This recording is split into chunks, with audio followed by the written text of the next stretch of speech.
So sa ating mga kababayan, kung may pagkukulang din ako sa inyo, hindi lang bilang Senate President, hindi lang bilang ordinary senator, even in how I articulate this issue, pasensyahan nyo. But like you, let's all do our best. Let's not lose hope. And let's keep praying. No? I still believe there will be people who will be switching sides. Sabihin nyo, hindi sir, pakonti ng pakonti tayo. Sir, iba talaga yung may pera, may kapangyarihan.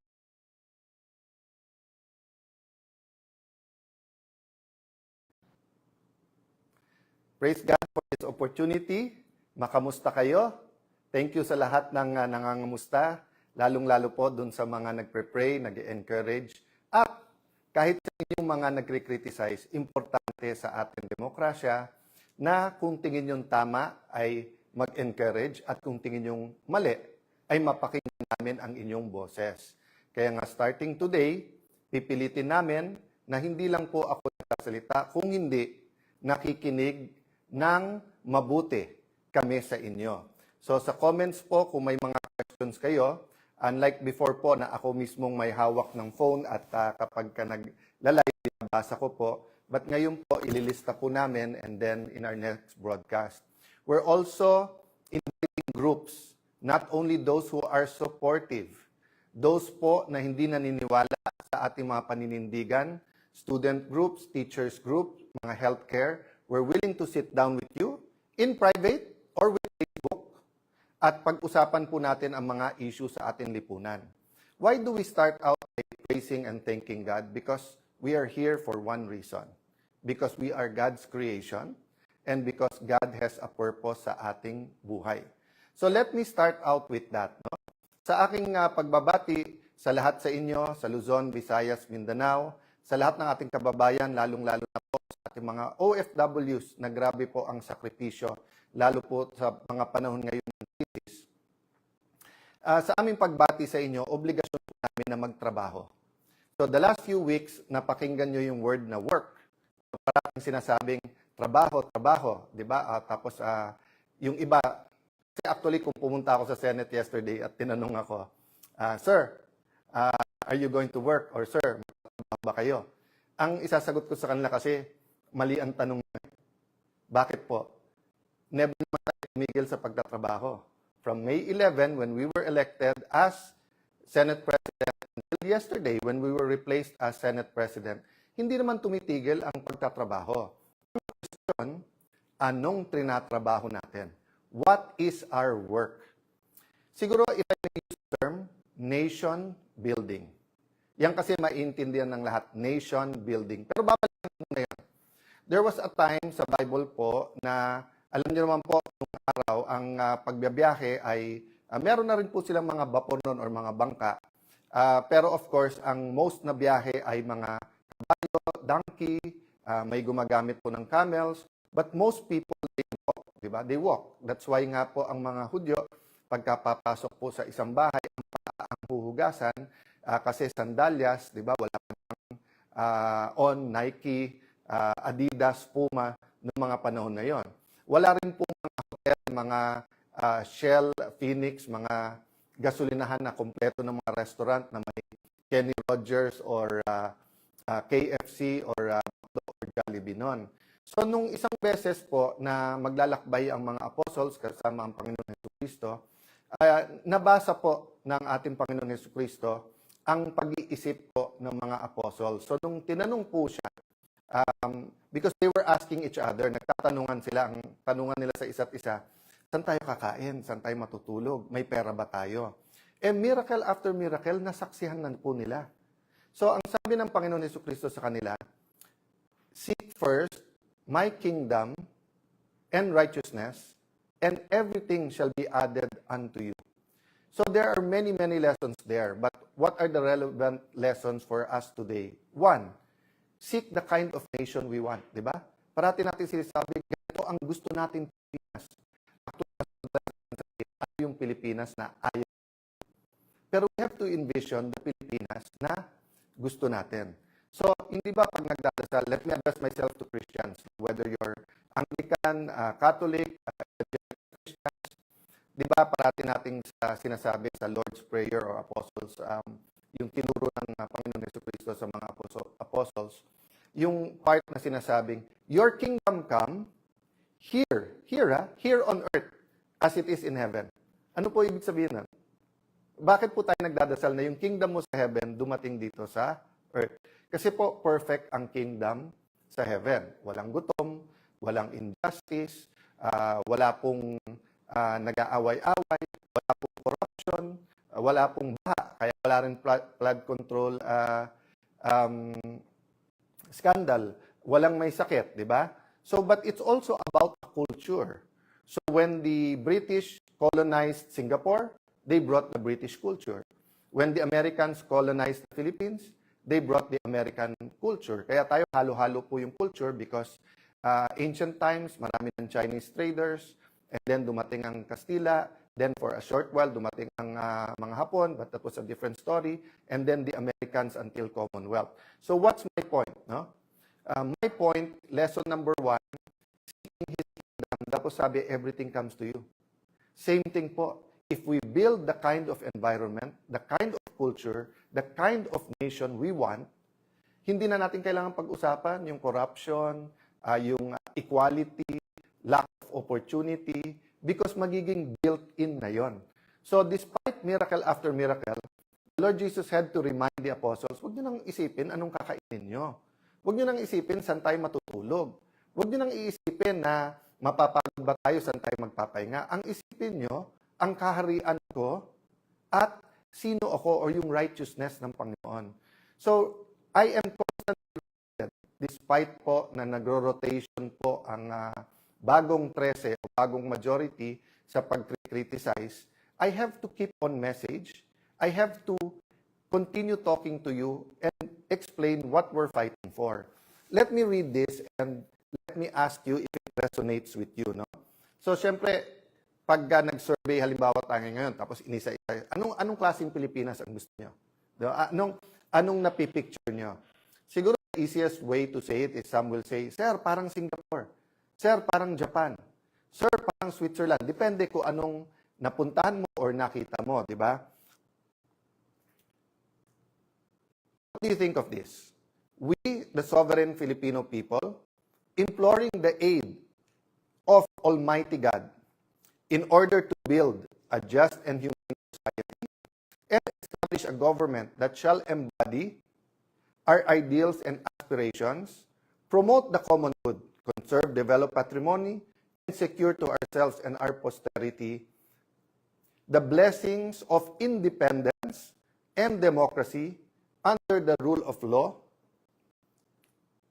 and a regime of truth, justice, freedom, love, equality, peace, do ordain and promulgate this Constitution. So yun, medyo sa umpisa at saka sa dulo, giveaway kasi hindi po to nilikha lang ngayon or sinulat or hindi to chinat or hindi to yung survey, kung hindi ito po yung preamble sa ating 1987 Philippine Constitution, di ba? Ibig sabihin po, ito po ang attempt na i-articulate kung anong Pilipinas ang gusto natin. Can I highlight for today? 1, the aid of Almighty God. So doon po sa inyo naman nagsasabing, wag nating isama ang usapin Diyos o ang batas ng Diyos sa batas ng tao o gobyerno. Hindi po mismong konstitusyon natin sinasabi the aid of the Almighty God. I agree with you if you say na wag nating sabihin ang Diyos kampi kami sa amin or kampi sa inyo o kayo kami. I agree with you kasi nga dapat we're on God's side. Hindi dapat nating claim na God is on our side. But yung salita ng Diyos ay importante. So that's number 1. Number 2, malinaw na malinaw dito. Rule of law, ibig sabihin po, hindi tao yung masusunod kung hindi batas. Diba? At nakalagay din po dito, yung sinasabing regime of truth, justice. No? So, ibig sabihin po, kailangan maghari ang katotohanan. So, let me go to a new word, cover. Cover. What does it mean to be covered or to have cover? Diba? Sa libro, yung cover, yun yung ibabaw. Sa ating mga Kristiyano ulit, mga kapatid nating Muslim, assalamualaikum, let me use the biblical principles and talk a little bit about what is close to my heart in what I've learned dun sa biblical principles. So halimbawa, sa mga Kristiyano, Hindi po ang ating sariling gawa or hindi tayo worthy na ma-reconcile sa Panginoon. Pero paano yon? May utang tayo, may kasalanan tayo. We are covered by the blood of Jesus. You are covered, di ba? So, pag sinabi kong halimbawa, George, in advance mo 3 months na sweldo. Sir, sabi mo last time, pag nag-overtime ako ng itong habang SPA, covered na yung utang ko. Di ba? Bayad na yon. So, napaka-importante po ng word na cover. Okay. Having said that, ano po ang ibig sabihin pag sinabi natin na ngayon na recovered? Ibig sabihin na cover dati, nawala, nire-recover mo. Di ba? So, for example, during the time of President Aquino and the first half ng President Duterte, napakaganda ng ating ekonomiya. Nagkaroon ng economic recovery. Di ba? Na-recover. Nag-recover ang ating ekonomiya. But simula nung pandemic, nagka-problema, and then gumanda-ganda after the pandemic, then ayun, sunod-sunod. Yung ating flood control scandal, actually, lang po yun. Yun siguro ang pinakamalaki. Pero napakadami pa na systematic corruption na hindi na pag-uusapan. And then, of course, nangyari itong Ukraine-Russia conflict at tapos yung Middle East, nakakatapos lang, pero we still feel the effects. So what I'm saying, economy is suffering, we have to recover. Okay? So, in terms of nation building, yung 13 po ngayon o yung majority led by Senator Lacson, Senator Soto, Senator Win Gatchalian, of course, as the Senate President, Senator Tulfos, Rafi, and Erwin. I will not take it away. They want to build a nation. Don't take it away from us. Yung aming grupo want to build a nation. So, good faith po tayo. Meron kayong vision of nation you want to build. Meron kaming vision na gusto natin i-build. Pero tanong ko, anong regime? Regime of truth and justice ba? Yung regime of truth and justice, let me tell you, mga kababayan, there are 2 groups now. Those who want to uncover the truth and those who want to cover up the truth. Dalawa lang po ha, dalawa lang po. So, pwedeng one who wants to uncover, di ba? One who wants to cover up. O, ulitin ko ha, one who wants to cover up, wants to uncover. O, so, dalawa lang parati yan, dalawa lang. Ha? Kung ano man ang ating kulay, politika, ang punto po, we have to meditate, we have to pray, we have to make a decision. Bakit po? May maliit ang reward kung ikaw ay para dun sa cover up. Pero, napakalaki ng mga consequences. Kaso, bashing, tatanggalan ka ng kung ano-ano. Basta, ipafile lang ka ng cyber libel kapag ka ikaw ay for uncovering the truth. That's just the nature of things. Whether you talk about organized crime, whether you talk about slavery, whether you talk about all the injustices in the world, those who want to keep the injustice, those who want to cover up, usually have the resources. Kasi kumita sila doon eh. Di ba? Nandoon yung kayamanan ng mundong ito eh. But those who want to uncover the truth, to reveal the truth, di ba? To show the truth, why is this important? Because, for example, we're an agricultural country, di ba? Gusto natin hindi lang to produce our own food. We're an archipelago, parang nag-i-import tayo ng isda. Nakakakain, magsasaka natin, hindi nakakakain. Mga anak nila ayaw na po maging magsasaka. Wala para sa maging farmer. And there are a lot of good programs, di ba? But habang ninanakaw lahat ng pera, habang mali-maleta ang pera, habang di ba, pati yung irrigation, ninakaw din yun. Ilan regimes dumaan, pati fertilizer, di ba? Tubig ang binigay nung before sa ating mga farmers. So what I'm saying there is that in any home, in any building, in any nation, foundations are important. So kapag ka ikaw ay gumawa ng isang bansa, ang pundasyon niya ay sa buhangin, gigiba yun. Gigiba po yun. Kasi hindi tama ang pundasyon. So kailangan ang pundasyon natin katotohanan. So, respond lang ako ng konti, sabi ni Senator Lacson. Sayang ang pera. Nung si Alan Cayetano ang Senate President, 700 million ang nagastos. Saan kaya galing yon? Tapos, Sabi ko, total, magaling mag-divide. Sila Senator Lacson, very divisive. Dinivide ko. Kasi ang ginamit yung Senate President. So, tignan nyo po ha. Multiply.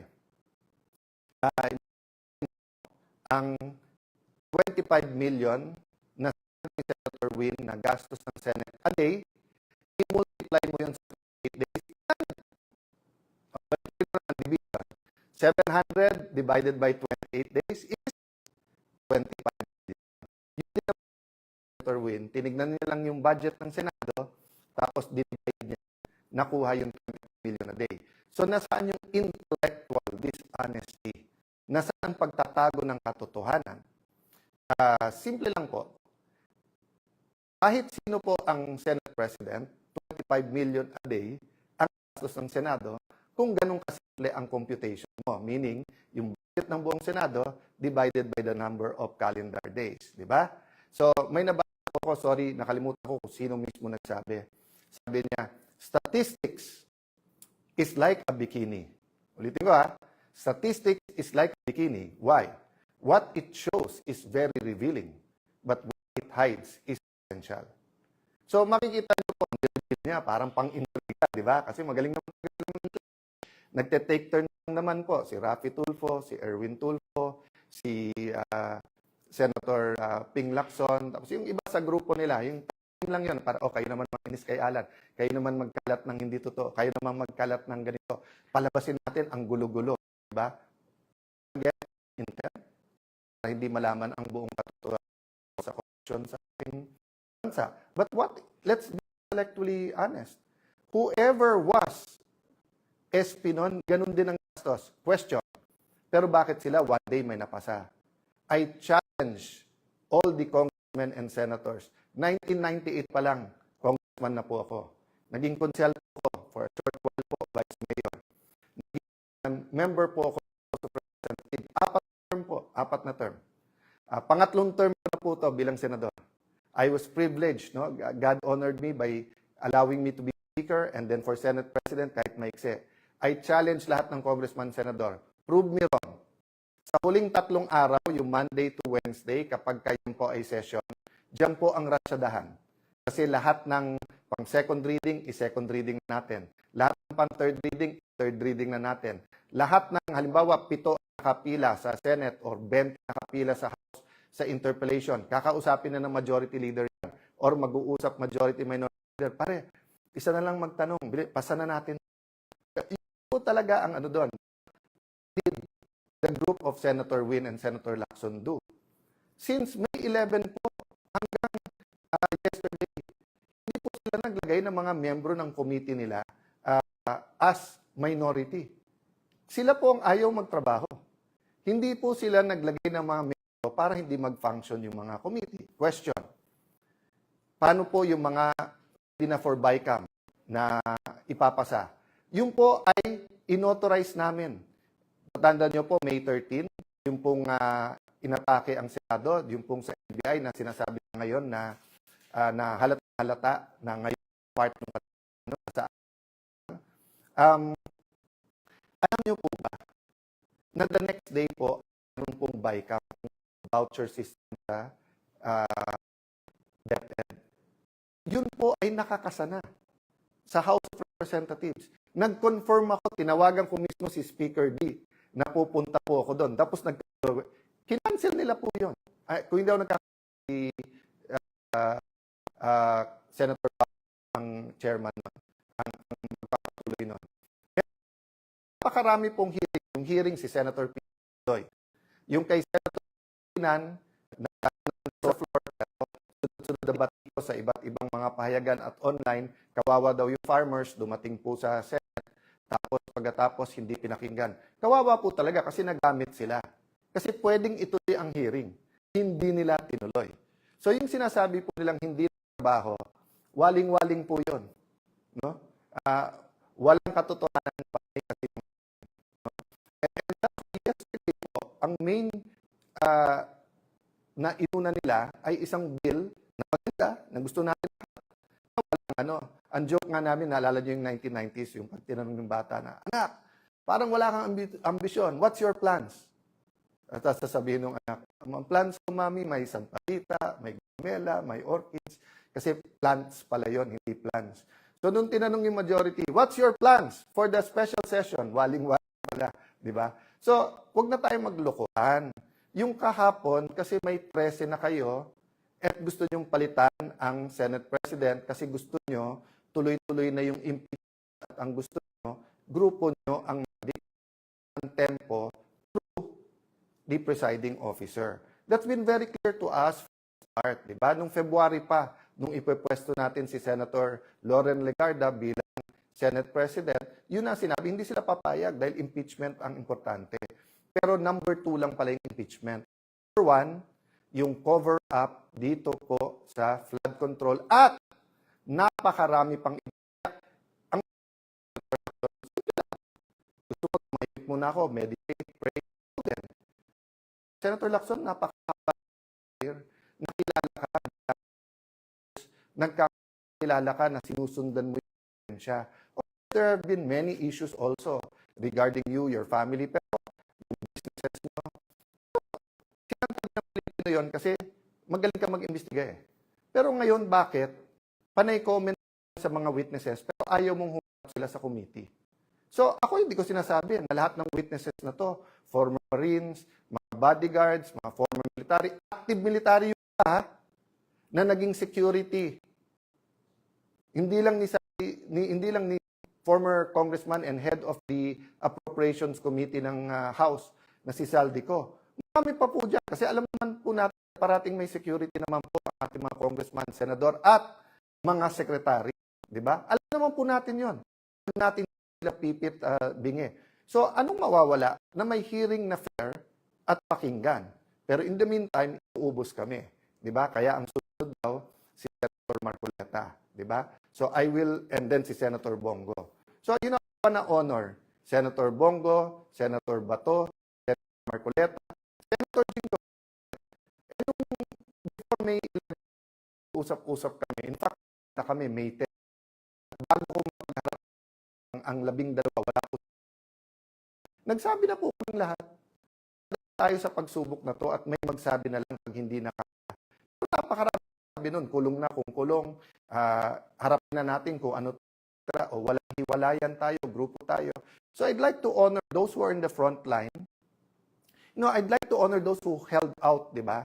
But ang problema, nagbago yung laban eh. From just having a platform sa Senate para fair yung ating impeachment, para makapag-focus tayo sa economic crisis, at para lumabas ang katotohanan, nakita namin kung gaano kalaki ang scandal at yung corruption na ito. Ongoing to ha. Yung sasabihin nila na wala nang nakawan, tell that to the things. Nagbabago lang. So, I don't want to take up of your time today, and I don't want to answer each of the issues in a way that will effectively conflict or confuse us, di ba? So, kung sinagot ng Panginoon Jesucristo yung mga apostles isa-isa, o ikaw, anong pagkain ang inisip mo? O ikaw, saan matuto? O ikaw, di ba? Kasi they were not all able, may nag-limp din. Sir niya, meron bang mule or donkey o kabayo na pwedeng sakyan? Those are all valid. Di ba? Kung sasabihin ngayon ng iba, kay Tano, tumahimik ka, gutom na kami, kain muna. Those are valid. And we should discuss that. Pero anong una? What's the priority? No? Don't get mistaken. I'm talking about the principle. I'm not comparing. Ayan, baluktutin na naman ng iba. Sasabihin, kino-compare na ang struggle. God is God. And we have to pray that we're on God's side. But there are principles He teaches us. So, di ba ano sabi ko sa inyo kanina? Nation building. At saan natin umpisahan yung nation building? Sa pundasyon. Rule of law. Di ba? Regime of justice and truth. Kung walang justice and truth, yung binibuild po natin para ng anay. Para natin nilagay na payat na bakal. Para nilagay natin ng bakal yan na may kawang na. Gigiba at gigiba din po yan. So, ang tinitira lang po natin, 24, 25 budget. Yung 26 budget, sasabi ba na wala mga sinasak dyan? O going back, 22 budget po ng mga ex-Marines 20 lang may tapos hindi din yan po sa market roads. Meron din daw sa school buildings. Meron silang binabanggit na noong 22, 23, BIR. So napakarami po. Alam naman na po natin na may corruption. Again, don't looking at systemic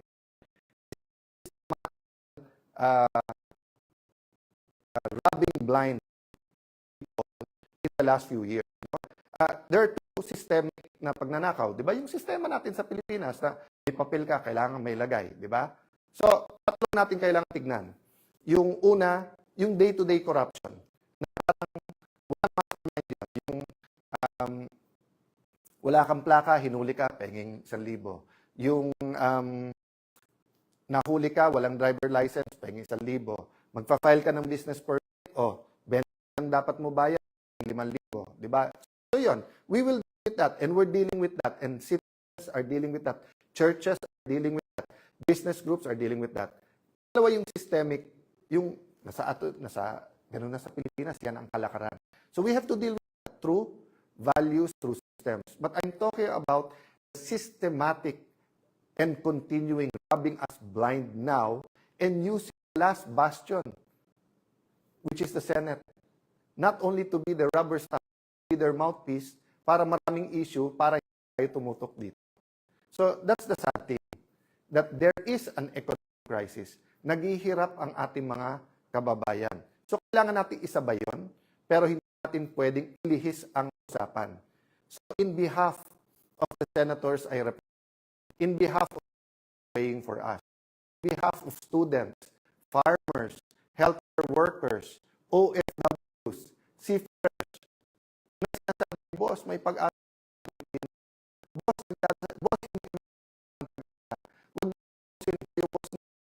ilan pulis nandun boss? Do not cover up from your boss. You tell us the truth. If you tell your boss, guys, he will fire you and put you. Pero ngayon po, may boss. Cover up. Yung boss ang gusto mag-uncover. Handa po tayo. Ang capacity po natin, Senate President, at mga kasama ko bilang mga chairman ng mga committees, gamitin natin sa platform yun for the truth. Hindi para usigin or i-persecute ang kahit sino. Iba ang prosecute, iba yung persecute. Hindi po. We were going to use that platform. O nakita natin in less than days, kung paano inuga ang mga pundasyon ng Senado at inuga ang pundasyon ng ating mga institusyon at paano pinunit ang konstitusyon para lang matuloy yung cover-up. Now, we will have other platforms, other venues. And one of these venues is Facebook. Sa Facebook. Bakit si Senator Lacson at yung Senator Raffy Tulfo, Senator Erwin Tulfo, na gumagamit din naman sila ng Facebook, na tignan nyo nga sa Senate, bawat salita, tumingin lang ng ganun, gumanon, may sumusunod sa kanila di ba? O tapos, kita mo, pati kay Senator Lacson, yung angal ni Senator Marcoleta, pati sa PA, kahit anong committee, ini-edit, ganda yung itsura, di ba? Sa NBI, hindi ko totoo ba yun, yung talagang nag-ayos na hearing, or everyone is aware that it's not only mainstream, meron din social media, but ba't kayo galit na galit pag nag-Facebook ako? Ang hilig nyo rin ng Facebook. So, sabi niya, kasi maraming nanonood kay Alan Cayetano kasi nagsasabi ako ng totoo. Hindi naman parating mas maraming nanonood sa akin. Bakit last year ba? Mas maraming nanonood sa iyo. Raffy at Tulfo. Nabuko kayo na may tinatago kayo. Di ba? O kung hindi lang sa sarili, para pati din sa Malacanang. So, walang perpekto sa atin. But it's time for real change. So, yun ang hinihingi ko mga kababayan. Huwag po tayong susuko. Huwag po tayong tao din naman po. I spent a day yesterday, sabi ng asawa ko, pero matuwa ng konti, yung barkada namin na medyo magaling sa akin ng konti yun, pero ka-level ko na mag-chess, at least hindi ako talo parate. Tapos,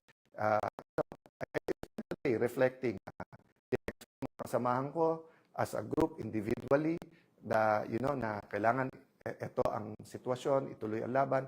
I thank them. Din ako ng kapatawaran sa pagkukulang ko. Sabi ko, pasensya na kayo, hindi rin ako perfecto, tao din. May pagkukulang din ako sa inyo.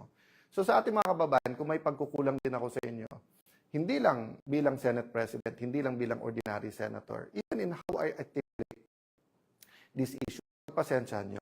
But like you, let's all do our best. Let's not lose hope. And let's keep praying. No? I still believe there will be people who will be switching sides. Sabihin nyo, hindi sir, pakonti ng pakonti tayo. Sir, iba talaga yung may pera, may kapangyarihan. Hindi po. The moment you that's the moment. Kasi may spiritual power dito. No? Sabi sa Bible, meron pong principalities, authorities, spirits. Isang spirit lang. Yung buhay na kayo sila kumikita. Diba? Huwag po tayo makikita. Doon po tayo sa tama. Let us build this nation we love. And let us serve God we love. God bless you po.